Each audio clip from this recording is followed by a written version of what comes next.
Magandang araw mga kaibigan. Bigyan natin ngayon ng reaction, opinion itong post ng Newswatch Plus Philippines. Ito, ang bagong DPW at Secretary, masipag, matino. Binisita niya ang isang ghost project sa Plaridel, Bulacan na reported, completed na noong June 2024, kailang naabutan ngayon pa sinisimulan. Ito, pakinggan natin siya. Hindi pa natutuyo ito ha. Hindi pa natutuyo. Asa yung foreman nito? Asa yung foreman nito? Asa yung foreman? Ibahan ko yung foreman nito. Boss? Yusek, paano ko yung foreman nito? Kapatay mo nga sa akin yung foreman. Si foreman yung foreman. Hindi pa natutuyo ito ha. Ginagawa. Foreman nito. Asa yung foreman nito? Asa yung foreman? Ibahan ko yung foreman nito. Boss? Yusek, paano ko nga yung foreman nito? Kapatay mo nga sa akin yung foreman. Si foreman yung foreman. Ulitin ko Reported, completed na June 2024. Ngayon lang gagawin dahil na-booking. Ito, another Facebook reel na payag ng secretary. Patay na, binubuhay. Grabe, ito, pakinggan natin siya. Pero, siguro, 3 weeks ago, umiinit. Nag-iimbestiga na ang Senado. Nag-iimbestiga na ang Kongreso. Nag-arit na ang Pangulo. Pinipilit buhayin yung patay. Wala na ito ghost project ito Klarong-klaro na ghost project ito. Pero dahil lang sa mga pangyayari, hinahabol niya. So, hindi na ito last year. Pero, siguro, 3 weeks ago, umiinit. Nag-iimbestiga na ang Senado.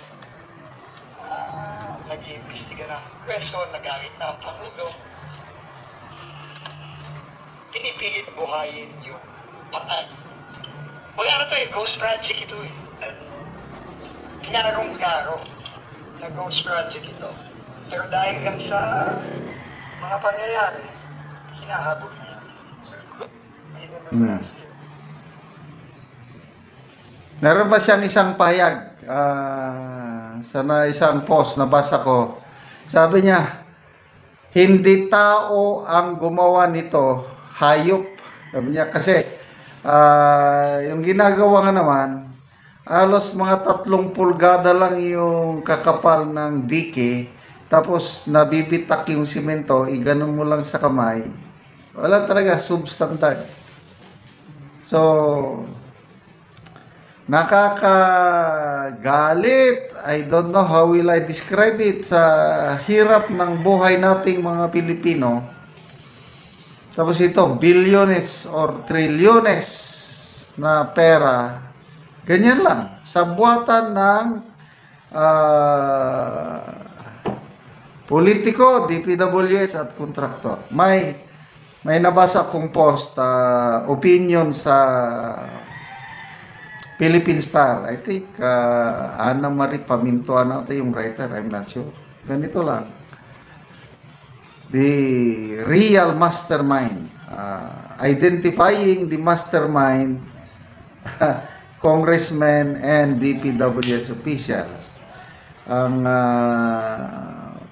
punto doon ng kolumnista, sabi niya, if President Marcos is serious in uncovering this syndicated crime, he must identify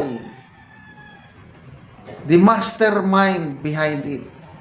And the mastermind ay mga politiko at DPWH. Ang tinutumbok lang kasi ngayon, mga kontraktor, well, may kasalanan ang kontraktor. Dahil tinanggap nila yung pera, nabayaran sila, eh bakit ghost o kaya substandard?